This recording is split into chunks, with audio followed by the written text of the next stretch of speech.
96%. Yes. All right, sorry about that. I completely forgot my notes. I don't know what I'm going to say about that.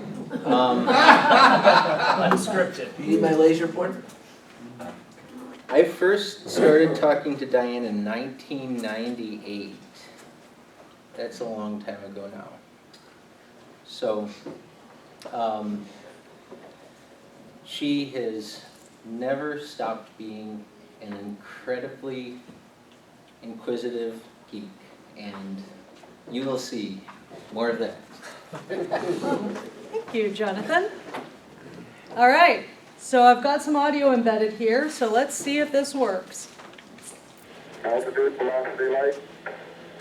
8.5 down, 220 feet. Everybody here? 15 forward. 11 forward. coming Atmospheric down, intro. 200 feet. 4.5 down, 5.5 down. 150 feet, 6.5 down, 5.5 down. 9 forward. Good. This buzz 220 right calling feet. out. 100 feet, 3.5 down, 9 forward. 5%. Ready, bite?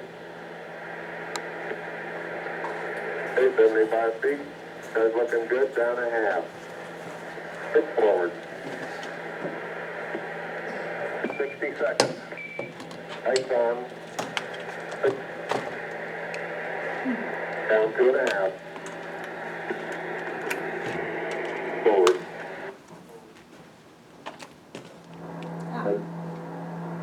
40 feet, down 2.5. Pick up from dust. 30 feet, 2.5 down. Break shadow. 4 forward. 4 forward, just into the right a little. 8, down a half. 30 seconds forward, just. 8.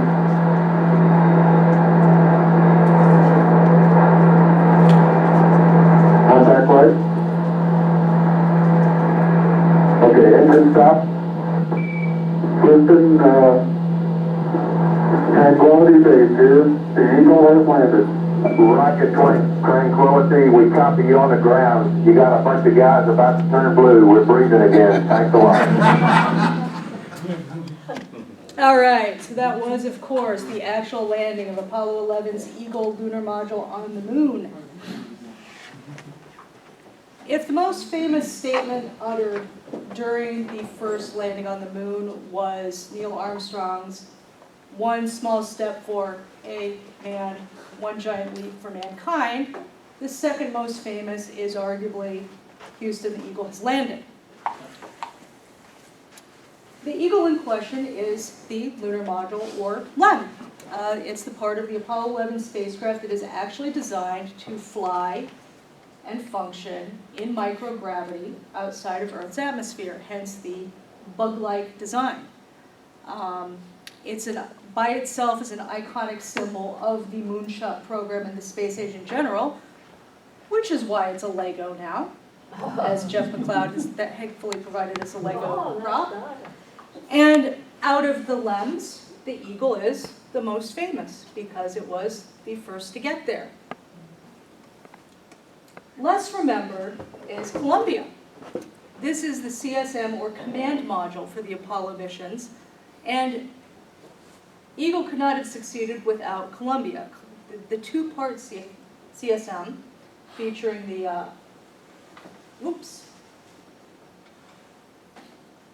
service module and the command module, that's where the astronauts actually live during their journey to and from the moon. And the top part there, the cone, is the only part that has a functioning heat shield. You can't get home without the command module. You will burn up otherwise. Columbia started her existence as CSM 107, typical NASA speak, built by the Space and Information System of what was then North American Aviation, later known as North American Rockwell, later known as other things, headquartered out of Downey, California. North American also had the contract to build the second stage of the mighty Saturn V rocket. The Saturn V is an important part of the Apollo program, of course, but we're not really going into the details on that one tonight. Concentrating on Eagle, Columbia, and the human beings inside of them. So this is CSM 107 being assembled at the Vertical Assembly Building, the huge building, 6th largest in the world at the time with its own weather systems, down there at the Kennedy Space Center. So the development of the CSM was difficult, to say the least. It was marked by tension between astronauts, particularly senior astronauts like this guy here, Gus Grissom, who'd flown on Mercury, flown on Gemini, knew what he was doing, and the engineers at North American, who were viewed as being completely unresponsive to astronaut feedback. By contrast, during Project Gemini, which preceded Apollo, the McDonnell Douglas engineers had a harmonious, productive relationship with the astronauts to the point where, again, Gus here had so much input into the Gemini craft, it was called the Gusmobile.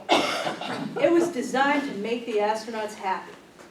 With dealing with North American, they felt nobody was interested in making them happy, nobody was interested in particularly keeping them safe.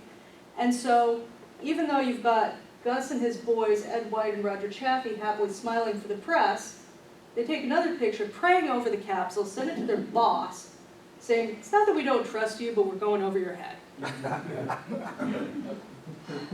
Gus also felt so strongly about the simulators for the CSM that he hung a lemon in one of the simulators. He was not a happy man.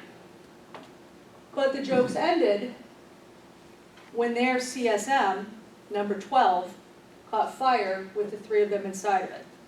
January 27, 1967, Gus Grissom, Ed White, and Roger Chaffee died in a fire. This caused a temporary suspension to Project Apollo. Both North American and NASA stepped back, reevaluated, did a full and thorough investigation, and a better, more harmonious safety culture came out of it. So the new CSMs had improved wiring that would not cause sparks and catch fire. They had a safer hatch that would not trap astronauts inside during a fire. And overall, 1,341 design changes. Yeah. Were they perfect? No.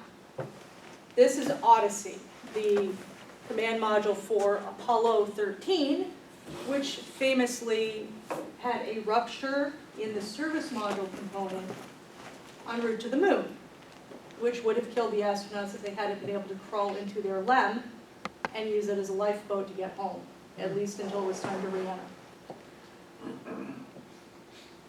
So, the LEM had its own troubled history.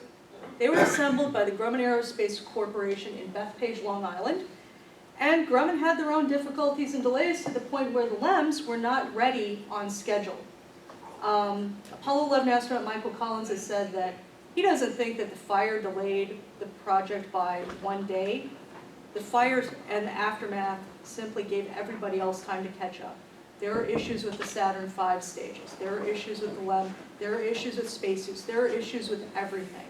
Every component needed a break. Every component needed to evaluate what they were doing in order to get to the moon safely. So, upshot was, rather than put a LEM into space when it wasn't ready to go, Grumman had to admit to NASA, hey, you want to send these guys to the moon? Well, we can't. Not in this. It's not ready. So they put 3 guys just in the command module, sent them around the moon. That was Apollo 8. It was a great success. And the LEMs caught up later. So Apollo 8 happened in December of 1968. As with Gemini, Project Apollo was built on the success of every previous mission. So the first successful manned mission was named 7. This simply tested out the CSM in Earth orbit. Put 3 guys up there for 2 weeks, see if they kill one another, see if everything works. Well, they had a little mutiny in space, but the spacecraft was fine. 68. Saturn V tested successfully on Apollo 8. Lunar orbit achieved. These were the first 3 humans to see the far side of the moon. Okay, fabulous success. That brings us to 1969. NASA's own planning chart said CSM 107 and LM5 or LEM5 would take astronauts to the moon in July of 1969. The astronauts at the time weren't buying it. So this particular pair got assigned to these three gentlemen: Neil Armstrong, Micheal Collins, Buzz Aldrin, tasked with flying CSM 107 and LEM5 to the moon and landing on it. They were all veterans of Project Gemini. They knew when they got this assignment that it was probably going to be the big one, but being veterans of Project Gemini, having seen the setbacks, being reasonable human beings, being good engineers and good pilots, they knew nothing was certain. As far as the public was concerned, they were the guys. And in the meantime, we finally get the first spaceworthy LEM, gumdrop, tested successfully in March of 1969. Followed 2 months later by another LEM tested around the moon. And you've got the various components doing rendezvous and docking, which we'll talk about a bit, first in Earth orbit, then in lunar orbit. All of these were the building blocks. This one here, Apollo 10, it's the dress rehearsal. So we're in May. They think they're ready to go in July. They've done everything except actually touch LEM down on the lunar surface and get it back off safely again. So, we've got our crew. Most Apollo crews were known for being tight-knit, trios of friends, or very close pairs of friends with another guy along for the ride that, you know, he was cool. They drove together. In some cases, drove matching Corvettes together. They lunched together. They fished together. They joked together. Many of the Apollo astronauts had already been on a Gemini mission together. They knew one another intimately. They knew how another's mind worked. And they wanted to be in space. This was the guy that you wanted having your back in space. These three, they'd never worked closely together before. They didn't really know one another. And they didn't want to have lunch together. They didn't want to hang out. They were thrust into what Micheal Collins, this guy here, called a terse and busy 6-month training frenzy when they were basically strangers. Yes. So Neil Armstrong. Has anybody not heard of Neil Armstrong? All right, but there's probably a lot you don't know about Neil Armstrong because he's a hard guy to know. So he was born in Wapakoneta, Ohio, our neighbor to the south. He earned his pilot's license by the time he was 16. Wasn't even old enough in that state to have a driver's license, and he's flying. He attended Purdue University, became a naval aviator during the Korean War, but left the Navy and became a civilian test pilot. He worked for the National Advisory Commission on Aeronautics, which was the forerunner of NASA. He flew the X-15 7 times, reaching a peak altitude of 39.3 miles, and went 5 times the speed of sound. He also was briefly involved in the short-lived and ultimately unsuccessful dinosaur, triple pun, spaceplane. So he was a man accustomed to working with some of the most dangerous machines around. After the death of his daughter Karen from a brain tumor, he decided he wanted a career change. He was selected as one of the new 9 NASA astronauts. So the original Mercury 7 were the first guys. They were all military test pilots. With the new 9, they allowed a couple of civilians with test pilot experience into the astronaut corps. The Soviet Union and the US by this point, it's 62, the space race is really on. The Soviet Union is racking up success after success. Man in space, woman in space, multiple people in space at the same time. The US is trying to catch up.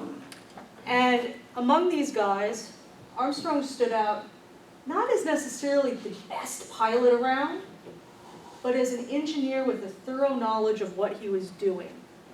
He was also known for being slightly disorganized and very, very averse to exercise.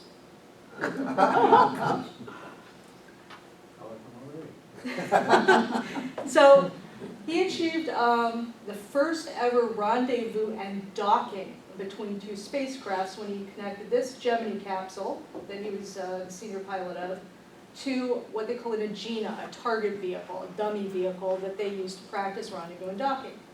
That was a huge step forward for the space program, but unfortunately a stuck thruster caused the craft to tumble wildly, and ultimately Armstrong, on the verge of losing consciousness from how rapidly they were spinning, had to abort the mission in order for him and his co-pilot Dave Scott to come down in one piece. So many of the hyper-competitive members of the astronaut corps considered that a disaster of a mission, but he impressed his superiors because he kept it together, he had a cool head, and they lived. That's important, they lived. And narrow escapes are a trademark of his. So this is the lunar training vehicle, this weird bug-like thing. So pay close. There we go. It blows up, and down he comes.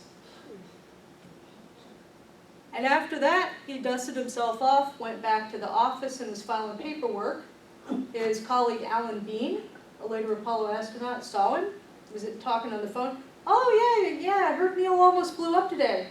What do you mean Neil almost blew up? He's right there. Neil, did you almost blow up today? Yeah. Nothing exciting had happened. It's just, well, no more training today. May as well do some paperwork. Now, on the downside, this preternatural detachment puts a strain on his wife Janet and on his surviving sons Rick and Mark.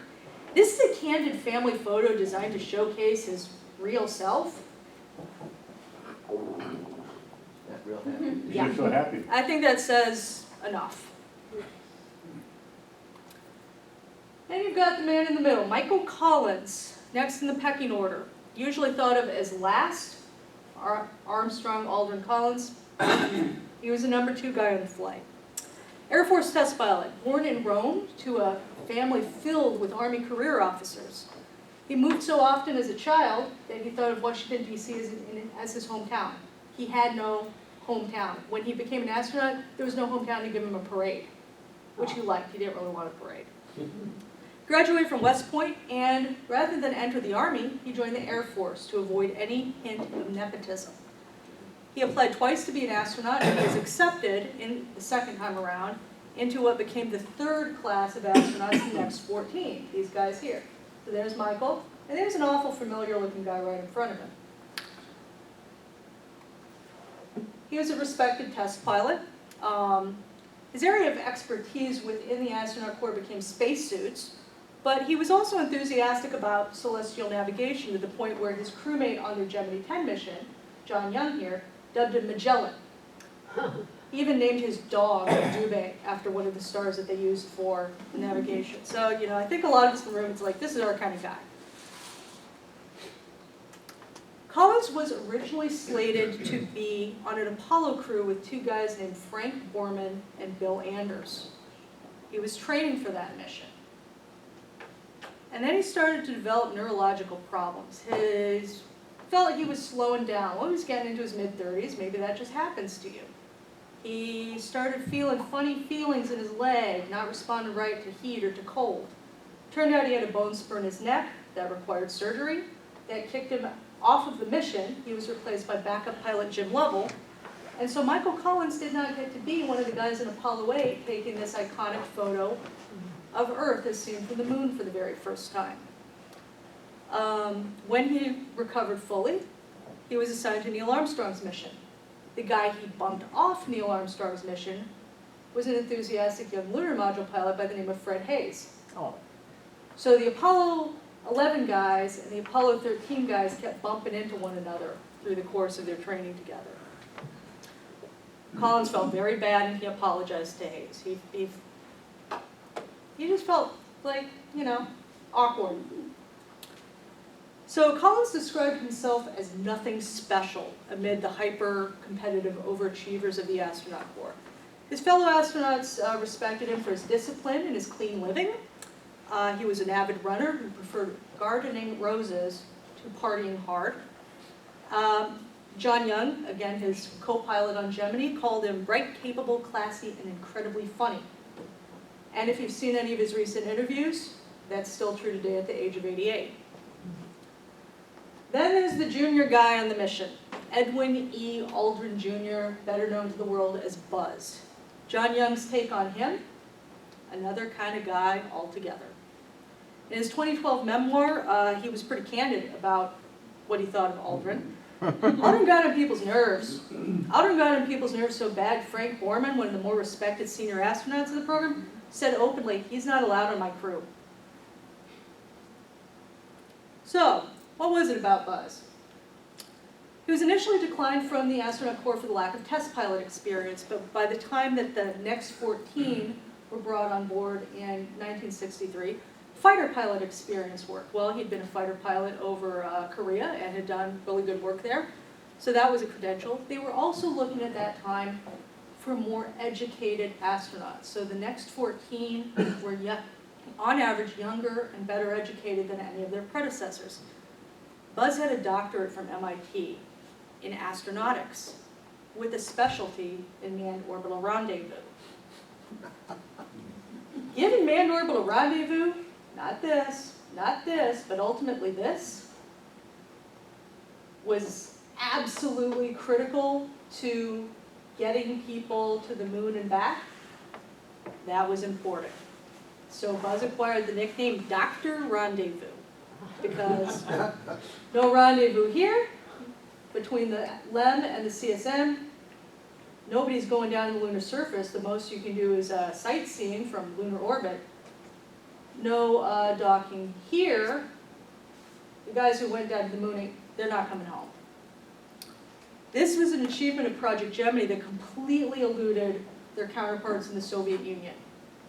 And as the two we were competing to reach the moon, we mastered rendezvous and docking. They did not. At least they did not do it in time. So, given his lack of popularity and the fact that he graded on his superiors, Buzz would not have gone into space on a Gemini crew if it had been for a fatal accident that killed the original pilot and co-pilot of Gemini 9. They slammed into the McDonnell Douglas building in St. Louis in fog when they were going to pay it a visit. So, Buzz went from being the backup pilot on Gemini 12, which was a dead-end assignment, to being the guy doing spacewalks in Gemini 12 with everybody's good buddy Jim Lovell. It was a triumph. 4 days in space, 5.5 hours of spacewalking that built on all of the challenges that previous spacewalkers had faced to flawlessly execute work in microgravity like nobody on Earth had ever done before. Dr. Rendezvous proved his chops as an astronaut right there, and when he and Lovell came down to a hero's welcome, Project Apollo was waiting. Well, Neil Armstrong was actually given a choice. Donald Deke Slayton, the chief astronaut, the guy who handed out assignments, he said in December of 1968, you can choose. You can take Lovell, you can take Aldrin. Because we all know Buzz is pretty difficult to work with. Armstrong thought it over. Overnight, he slept on the decision. Came back the next day and said to Deke, yeah, me and Buzz, we're getting along okay. Getting along okay. Not I love the guy, not I would die for the guy, just, it's okay, I'll take him. And besides, he thought that Lovell deserved his own command, which of course Lovell got, and it was Apollo 13, and that's a whole other movie. But so, I like this quote from Armstrong in particular. Hey, as an old Navy guy, I think I did remarkably well in getting on with 2 Air Force guys. That was actually a big competitive split within the astronaut corps, so there's a lot under the surface there. But yeah, they got along. That's all they needed to do. It was professional. Jim Lovell did make one contribution to Apollo 11 that a lot of people don't give him credit for. He suggested an eagle for the mission patch. Micheal Collins, being the artistic sort, picked up a National Geographic book on birds and traced the design of an eagle, and then we started getting this kind of stuff here, and then this. As the design evolved, You get the olive branch to symbolize peace, first in the beak, then in the talons, which everybody thought looked silly, but they went with that anyway. Then you've got the names disappearing, and you've got the Roman numerals here replaced by Arabic numerals to be more accessible worldwide, to symbolize that this is everybody's achievement, not just the 3 guys whose names are on the patch. Great design. Can anybody see what's wrong with it? Well, the bird's flying in a vacuum. Okay, besides that, excellent point. The face of the moon doesn't look quite right. You will never see the Earth like that from the moon. If you compare it to real pictures, they goofed. In their defense, not that many people had seen the Earth from the moon yet. So this design choice led to Armstrong and Aldrin christening their LEM Eagle. Eagle coming down. They liked it in part because it sounded good on the radio. That's always a sensitive point for pilots. What does my call sign sound like? Eagle. That's good. So Collins now needed a name for his CSM. The use of unique call signs for manned spacecraft had been phased out during Project Gemini. But with Apollo, you've got 2 spacecraft, they separate, they reunite, they might separate. You need more than one call sign. So NASA said, okay, you guys can start naming your spacecraft again. So you've got on Apollo 9, you've got the CSM is Gumdrop, the LEM is Spider. On 10, the CSM is Charlie Brown, the LEM is Snoopy, and you can see why NASA was really down to the idea of letting the guys name their stuff. So for the first lunar lander, they needed something a little more dignified. So, a guy from the Public Affairs Department named Julian Shear said, hey, Mike, how about Columbia? Mike initially wasn't keen on this, but then he thought about it, like, okay, Columbia kind of evokes Columbiad, the vehicle in Jules Verne's story about going to the moon, and then he remembered the song Columbia, Gem of the Ocean. They're riding back to Earth and splashing down in Columbia. Columbia, Gem of the Ocean sort of predicts they'll be rescued safely and come home. After that, Collins thought that was a good name. Meanwhile, the rest of the world was waiting, and they weren't always necessarily waiting for Apollo because stuff was happening. Of course, the Soviet Union was really hoping something bad would happen. Not fatal bad, but, you know, mechanical bad, anything to slow down the timetable so they could catch up. But here in America, you got Vietnam raging. You've got cities like Detroit, which this is Detroit, burning. You've got great inspirational leaders, Martin Luther King. You've got people that have a lot of political hope around them, like Robert Kennedy, getting shot. And then you end up with President Nixon. There are a lot of unhappy people in America by 1969. Well, funny about that, because we've got this nice little poem that's kind of the anthem of the why are we doing this actually people side. Whitey on the Moon by Gil Scott-Heron. We're embarked in sending a couple guys far away on this high-tech jaunt, and ordinary people here on the ground can't pay their doctor bills. I think that's the question a lot of people have today. In terms of political action, it manifested in Ralph Abernathy here and the Poor People's Campaign, which had worked with Martin Luther King before he was murdered, to head on down to Kennedy Space Center, have a meeting with Tom Paine, who was the supervisor at the time. It's not that he didn't approve of the moonshot, but he felt it was a misplaced priority. Abernathy said, we may go from this day to Mars and then Jupiter and then to the heavens beyond, but as long as racism, poverty, hunger, and war are here on the ground, we're failing as a civilization. So, if you can't read the text, $12 a day to feed an astronaut, we could feed a starving child for $8. So, he felt if we were doing this, we could do more. Back inside NASA, there was a different kind of tension impacting the mission. Upshot is, Buzz Aldrin was campaigning to be the first guy on the moon. He had a lot of rationales for that. He tried to get the other Lunar Module pilots on his side. squawking into the offices of some of the other astronauts, like Gene Cernan, who was not really happy with trying to be recruited into a rebellion against senior pilots.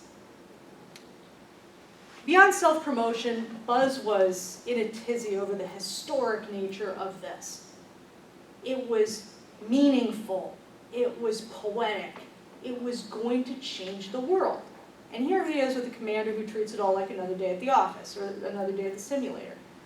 Buzz had the poetry in his soul.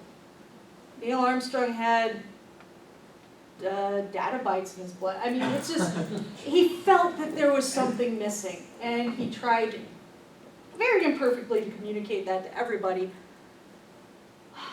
He got told, Neil's stepping out first. He didn't like it. He appealed the decision.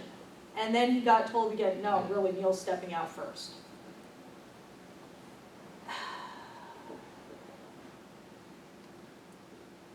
And then they all get locked into crew quarters together for a month. Oh, gee. A month before launch, they move into the crew quarters in Merritt Island to just focus without the distractions from the outside world. They had maids, a cook, an exercise room. It was a pretty sweet lifestyle. And they had time to develop a close working relationship. Okay. But then they had bad days, like when Armstrong crashed the lunar simulator and virtually killed himself and Buzz.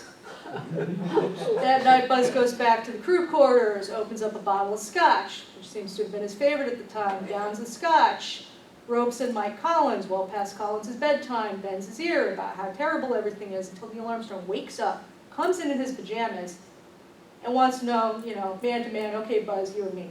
Collins splits, goes to bed. The next morning, everybody pretends the whole thing never happened.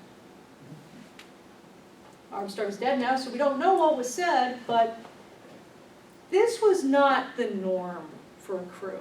And these guys are going to the moon together. So we reach the morning of July 16th, 1969. They have the ritual launch day breakfast, eggs, steak, toast, juice, coffee. They're sketched by NASA artist Paul Callie while they eat. It's all very well orchestrated, but they're pretending to be casual. Then they suit up, they go off to launch pad 39A. Eagle and Columbia are waiting for them atop the Saturn V rocket.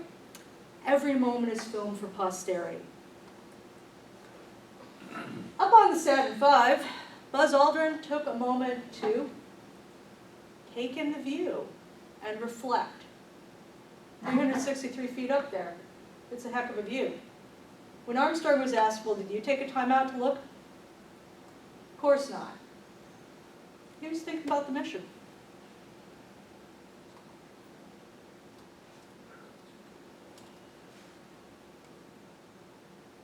"30 seconds and counting.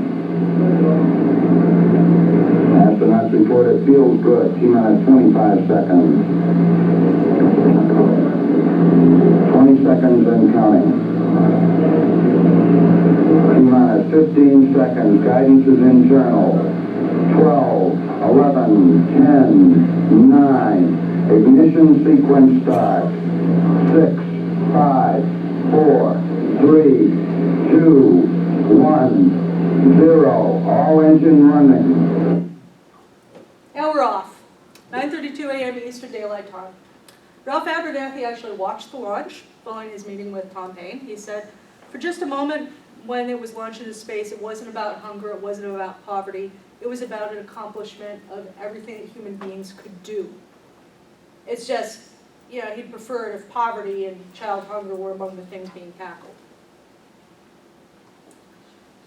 So, you get up into Earth orbit, check everything out, and then it's off to the moon. That maneuver is called Translunar Injection.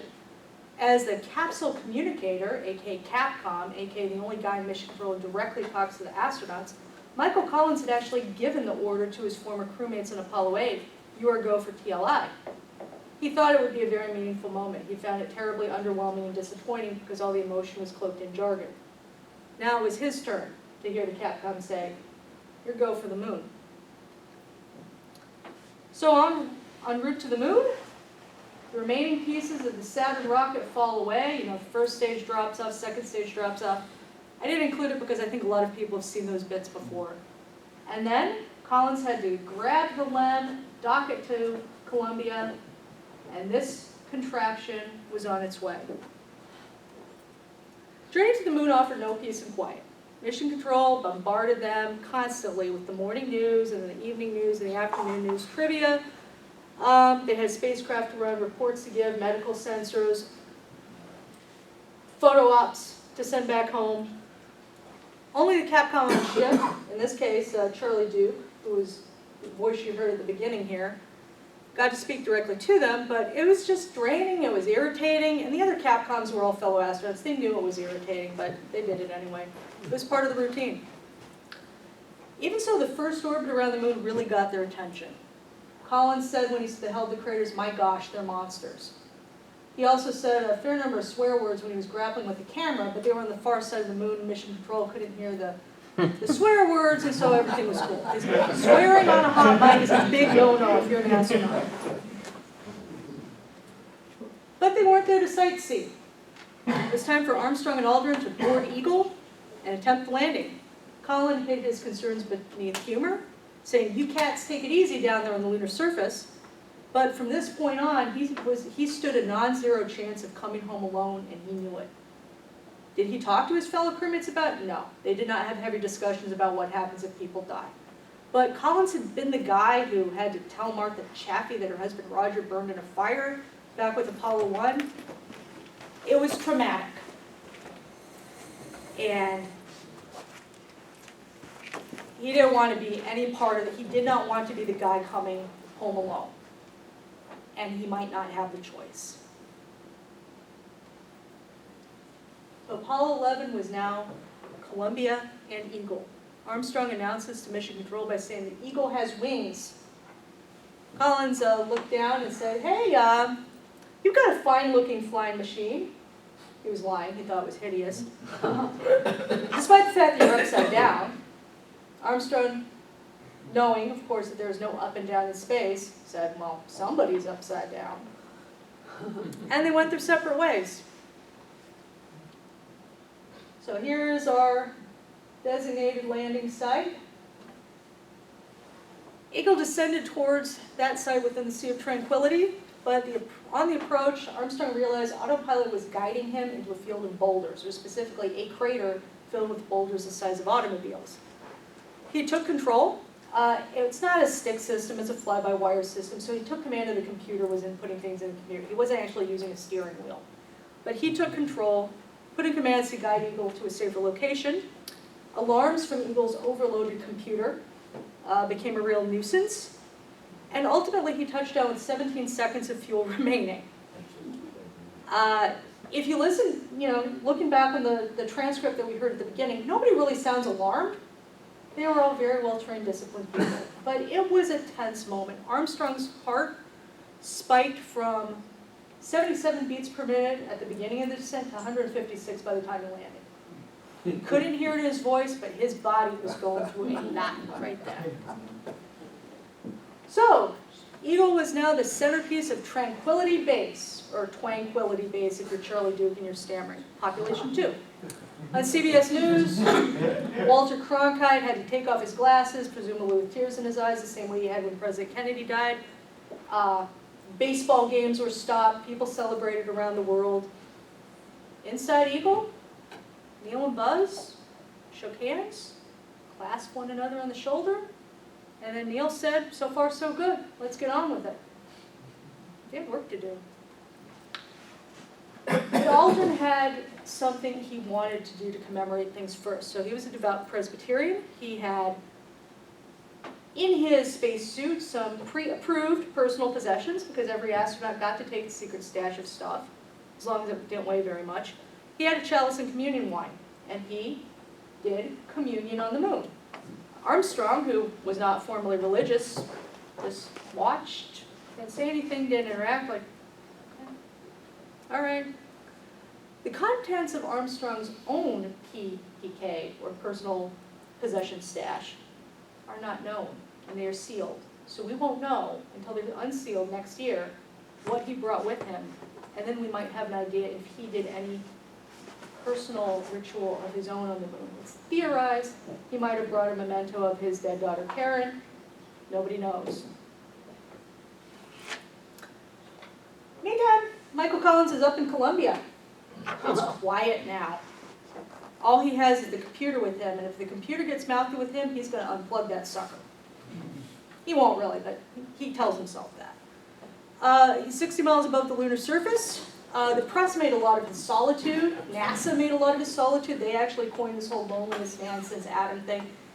He says he wasn't lonely. He felt deeply involved in the mission the whole time, and he was so glad every time he went behind the far side of the moon and mission control shut up. But he did miss the big moment because he was on the far side when Neil opened the hatch. And even if he hadn't been, there's no TV on board Columbia.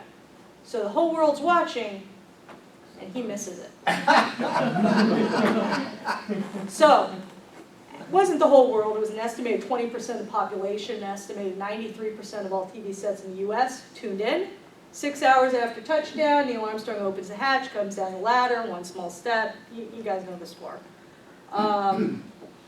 This was transmitted by the Parkes radio telescope in Australia. They had 3 telescopes to choose from, and the Parkes transmission was deemed superior, so they were beaming it all around the world. Armstrong collected a contingency sample of rocks. That was one of the first things he did, is grab some rocks. And then Aldrin came down, and they did unveiling the flag, reading a plaque, taking a long-distance phone call from President Nixon, all that good stuff.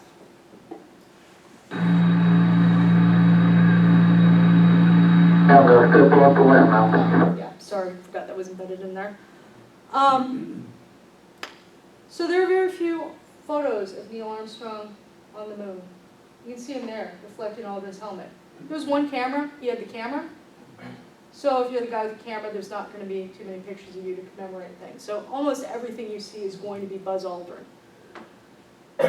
They walked out into this magnificent desolation, phrase coined by Buzz in one of his meaningful terms of poetry, and they collected rocks and deployed experiments. Here's some of the rocks. Apollo 11 was the first ever successful sample and return mission to another world. They brought back 22 kilograms of rocks. They were well-chosen rocks. Neil Armstrong, who of course not a geologist by trade, was very good at it. Excuse me, could I have a water? Armstrong samples are considered among the finest brought back by any Apollo astronaut, and 3 new minerals are malcolite, tranquillitite, and pyroxyferroite were discovered. Why was it Armacolite? Armstrong, Aldrin, Collins. Yeah, portmanteau. Experiments included a seismic package that Aldrin's deploying here, solar wind experiment, and the famous reflectors that are still operational today as long as one is aiming lasers at them. It really wasn't a science mission. They had a few scientific experiments, but the point was, can we do it? Can we get there? And then it was nap time. Armstrong got the hammock, Buzz got the floor. Neither of them slept well. Armstrong said that Earth is seen through the windows of LEM, which of course had no curtains, was as bright as a flashbulb in his face. Meanwhile, Collins had some work to do. Since they didn't land on the designated landing site, nobody really knew where they were, so he was frantically working on all these figures, scribbling them down in his panels, trying to figure out where the other guys are, because he's going to have to meet them when they rise up from the surface. Ultimately, he couldn't quite find them, but it worked out. Anyway, these were discovered decades later by the Smithsonian curators. After 21 hours on the moon, it was time to go home. To save weight, Buzz and Neil threw out everything they didn't need: boots, the camera, bags of waste. They became the first other planetary litter bugs. Hey man, that's what humans do. We go somewhere, we trash it. They trash it. The moon gave back to them because Eagle was now covered with lunar dust, which I think you can see how gritty everything is, which smelled like spent gunpowder and got everywhere. Eagle's ascent engine had never been fired because the highly corrosive fuel meant that an engine was single use only. You can't test them. You hope it works. So this was the single most perilous moment faced by Apollo 11. And to this end, Richard Nixon's speechwriter, William Sapphire, had a nice little memo all typed up about what the president needed to do in the event that the ascent engine failed and Armstrong and Aldrin were marooned on the moon forever to die. CBS News likewise had pre-written obituaries ready to roll. Fortunately, the engine worked. There's film of it. The film quality is terrible, so here's this artist's rendering from Rocketdyne. They knocked over the American flag in the process. You can see that in the terrible news footage. The LRO has confirmed this because they can see the shadows of the other flags at the landing site. There's no shadow for the Apollo 11 flag. It's gone. It's flat. It's covered in dust somewhere. And they rose up to rendezvous with Columbia. Armstrong joked to journalist Ed Bradley that Mike was going to be really annoyed at, and tracking all that nasty dust into Mike's nice clean ship. Mike described the sight of the returning Eagle as the best sight of my life. He wouldn't have to attempt any of the 18 contingency plans he had in a packet around his neck about what to do if he needed to rescue them. He was so happy to see them when Aldrin's head popped through the hatch. Collins grasped him and thought about kissing him on the forehead. Then he thought better of it, shook his hand, and then shook Neil's hand, and it was all cool, but he was really happy to see them, even if they absolutely trashed his nice, clean spacecraft. So this is what Collins called the get out of here, we don't want to be a permanent moon satellite maneuver. So you jettison Eagle, there's not really film that I could find of it. You flip around Columbia, fire up her main engine, and go home. And it was time to go home. Collins reported that he was really glad to see Eagle drift off because as far as he was concerned, the LEM was nothing but a worry to him. Armstrong and Aldrin seemed sad. It was their baby. So somebody, we don't know who, but I have my suspicions, was actually keeping a calendar. Every day crossed off up until the 24th, Splashdown Day. I heard that was Collins. I'm sure it was Collins. They didn't say so officially, but it's like, okay, who's scribbling on the walls? It's him. But they faced one final challenge on the way home. Now, there was a storm that they had to get around. That wasn't that exciting in retrospect. What happened, though, when you separate the command module from the service module is just supposed to bounce harmlessly off the Earth's atmosphere like you're skipping a stone across Lake Huron. It's just supposed to go away. It chased them. It chased them to the point Aldrin could see it out the window. Pilots could see it disintegrating as they descended. It could have struck Columbia, ruptured the heat shield, and killed everybody. And everything would have failed at the last minute. Fortunately, Splashdown happily, Columbia gem of the ocean, floating there waiting to be picked up by the USS Hornet.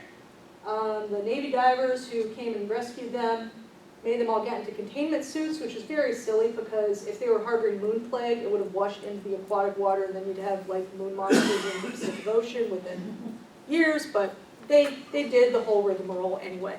They were whisked off to the Hornet to be in a box and meet Nixon, who was on hand. Nixon was probably glad he didn't have to read that worst-case scenario speech, if he even knew about it. There they are with Turkey Dick. 21-day quarantine. Fortunately, they didn't have to stay in this trailer the whole time. Once they got back to the Kennedy Space Center, they had a more roomy apartment. Collins managed to sneak back into Columbia to scribble one last thing on her walls. After quarantine, they got to do a debriefing with Mission Control. Everybody learned the severity of that business with the service module chasing them through the Earth's atmosphere. NASA, to its horror, realized 8 and 10 had been imperiled in the same way and didn't even know it. Hadn't seen it out the window the way Aldrin had noticed. So they had to change the way that they did that particular maneuver. It was only declassified in 1970, right after Apollo 13, so people didn't really care. They had other things on their mind by that point. And then it was off to tour the rest of the world. The Apollo crew and their wives did 24 countries in 45 days. Here they are in Mexico City. And here they are with the Pope. None of them would ever fly in space again. Micheal Collins was offered his own command and the chance to put his boots on the moon. He declined. He could not put his wife Joan and their 3 children through the grind, the tension, the stress ever again. He was content. Had he accepted, he likely would have been the commander of Apollo 17 and therefore the last man on the moon. Instead, that went to Gene Cernan.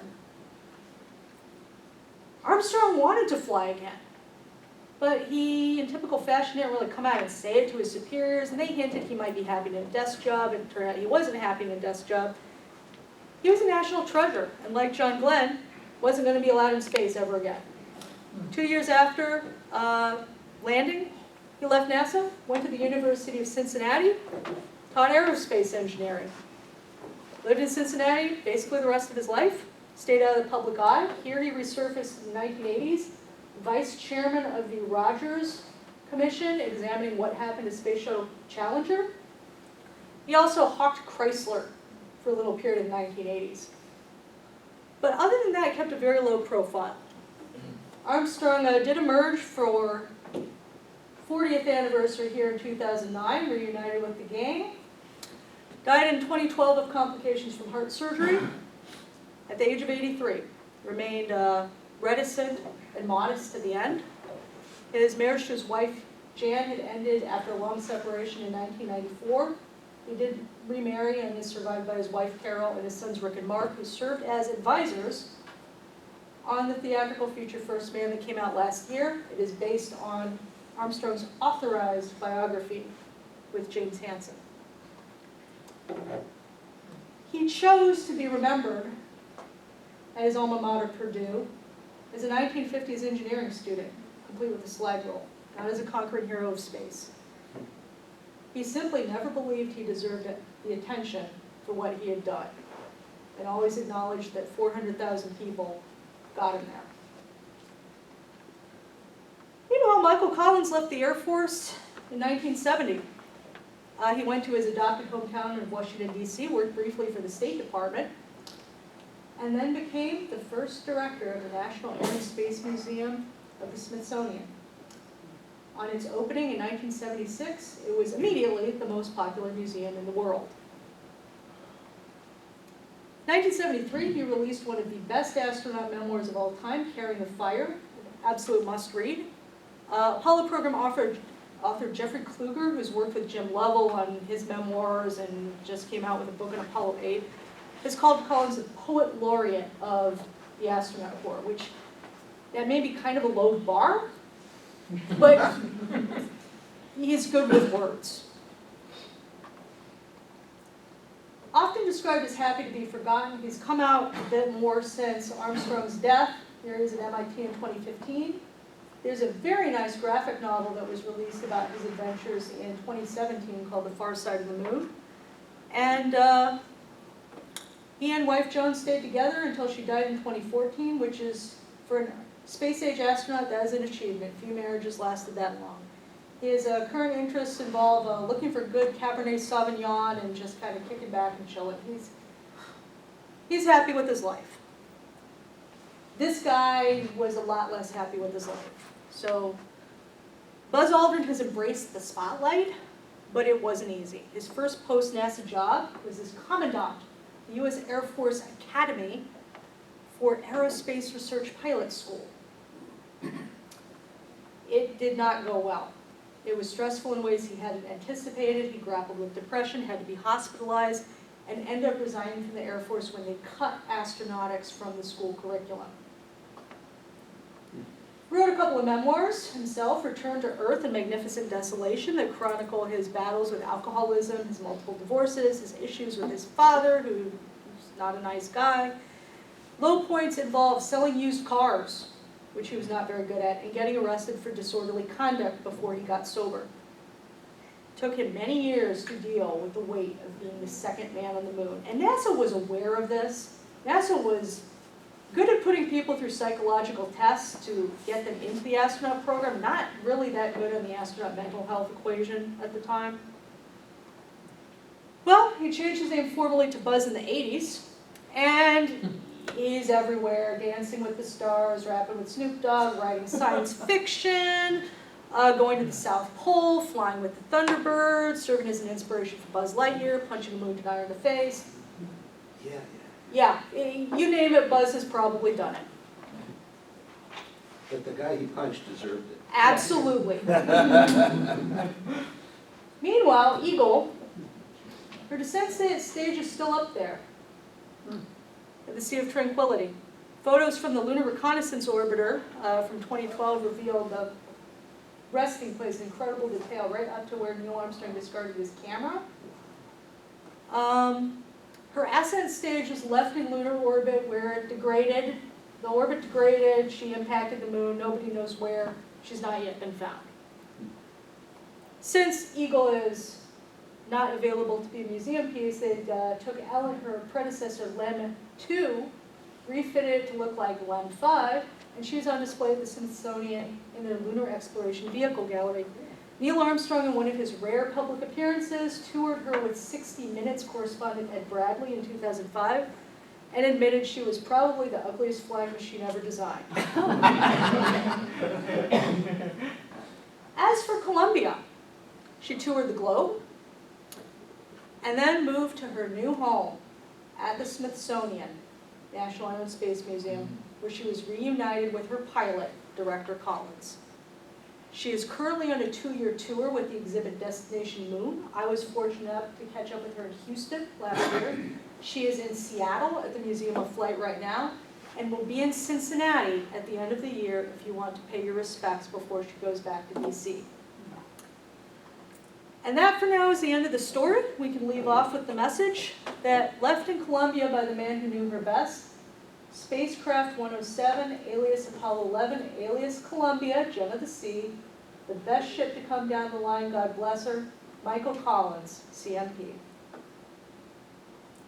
Great. And of course a tribute to the first moonwalker with his understated sense of humor.